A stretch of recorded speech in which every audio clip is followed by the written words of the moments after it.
peace come over me.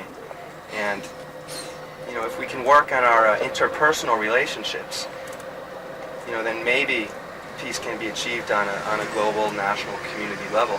We have a long way to go, and as we all know, there are no easy answers. Israel is certainly an example of that. But if we concentrate on developing ourselves, that's what came to me, certainly at lunchtime anyway. Who knows, by dinner tonight, you know, I'll want to wipe the Palestinians out. What have you. But, mood swings. Yes, intense mood swings. Alex will help you. But I'm feeling very good, and of course there's not enough time. I was very impressed with Haifa, personally. Beautiful city, and when I got there I had fantasies of living there, and just a beautiful city indeed. Tel Aviv was short and sweet. I did meet my friend there, as some of you know. That was kind of miraculous in itself, the meeting of, it's a very teeny world as well as a teeny little country here. But this is great in traffic. I'm from Boston. I did tours of Boston on the Beantown Trolley. I used to drive Beantown Trolley. This is what it reminds me of. And I'd have to do improv sessions. You know, basically, what I was doing in Boston, and being Jewish and all, but people in Boston mostly weren't Jewish. And I didn't want to know about the history. So I feel very good about this trip. Being recorded. Absolutely. So take it home for posterity. By my dad on camera. He's going to listen to this 20 years from now. Did I say that?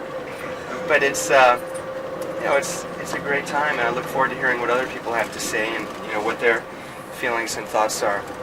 And it's just been a great trip, and all of you people are really neat people, and I'm glad that I had this opportunity to get to travel with you. Thank you very much. Good night. We love you. Hey. Something, just tell me. That's more important. Okay. Is anybody else going to volunteer what she was doing today? I mean, more. I've never seen any people move faster in my life.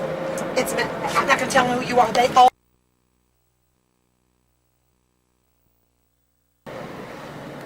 I think we have a lot to criticize what's going on over here, but you have to understand that democracy is a very inefficient means of doing anything. I don't care whether it's at home or whether it's in your office or in government. A dictatorship, when somebody gets up and says you're going to do something, you'll get it done, you'll get it. Drivers need the money because these people can't exist if the economy. I mean, 10 years ago, and they say, well, I really don't remember. Then it really must not have heard. So, as I say, I know that keep coming back, because every time you come back, you'll see different things, different roads. I know that when you used to have to go up into Rosh Pinah and that area where we were, and into the Golan line, you couldn't really do it without going to Socket. And going up to Socket was like Jerusalem as a belt of new Israeli settlement around Jerusalem. It's part of the city itself. It's behind what used to be the Israeli-Jordanian border before 1967. As a matter of fact, the border was right down at the valley on your left-hand side.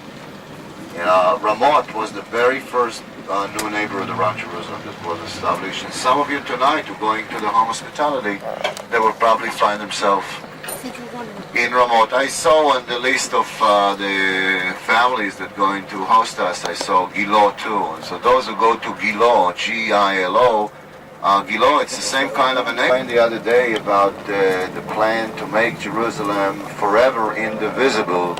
This is part of this plan. The neighborhood of Ramot. As a matter of fact, fighting took place there in 67, Jerusalem, during the outbreak of the Six-Day War. It's a beautiful neighborhood by all means.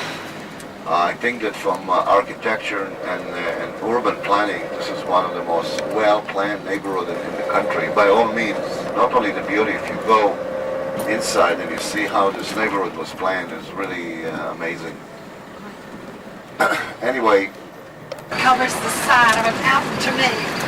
It's an amazing term settlement when you see something like this.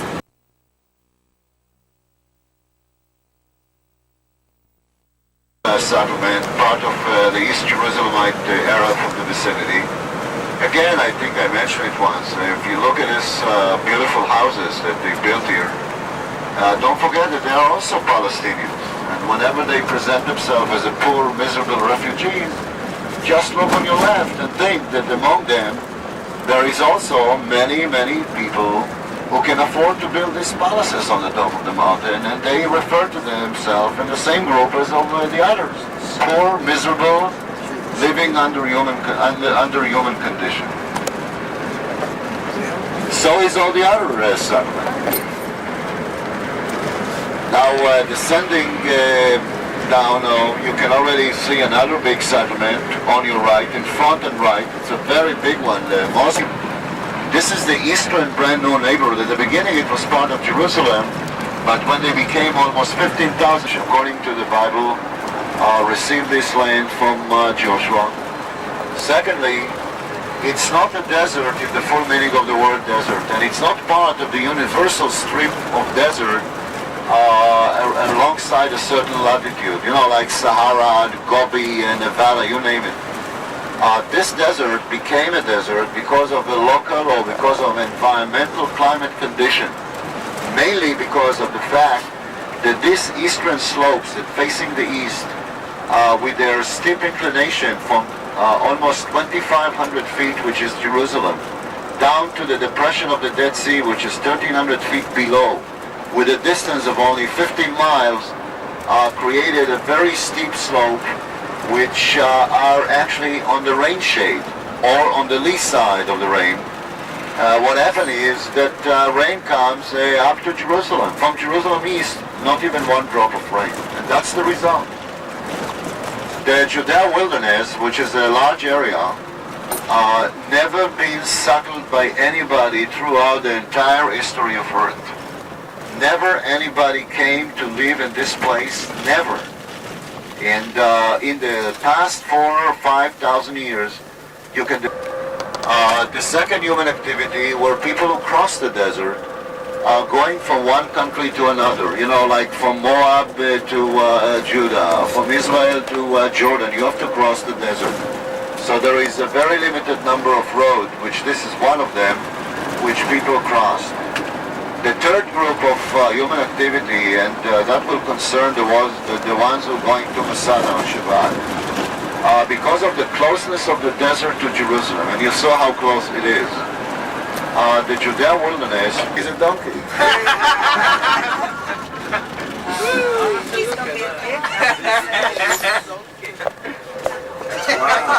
Very nice. It's a lot of Bedouin. Here you can see the Bedouin on the right, and look how much shish kebab they're breeding here. Bedouins. Yeah. They live in those tents and they have automobiles. The Bedouins who once used to associate or to identify with the camel, they changed the camel with the deer.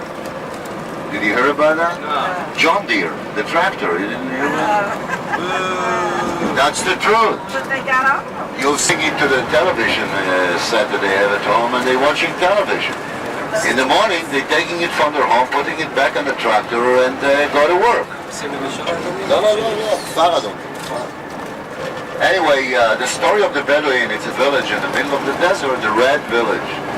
So before turning here to the left, because our village is on the left, and you can see it up on the mountain on your left, this piece of an ascent, which goes to the front, with the red soil that you see on top, and you can easily recognize that reddish kind of a soil, called the Red Ascent. And it's mentioned in the Bible as one of the border point between the tribe of Judah and the tribe of Benjamin. And anything which was established near this Red Ascent was called the Red Village. Photographs that you would have seen stole from the Palestinian nation. For thousands of years, they never even traveled here. We came to proclaim, they wouldn't be here, nobody wouldn't be here. Empty land, it's a vacuum. Vacuum in the Middle East brings the strongest power. That's the issue. I hope that the families who will host you, because we have here kind of a very short, almost hospitality. We're going to get briefing.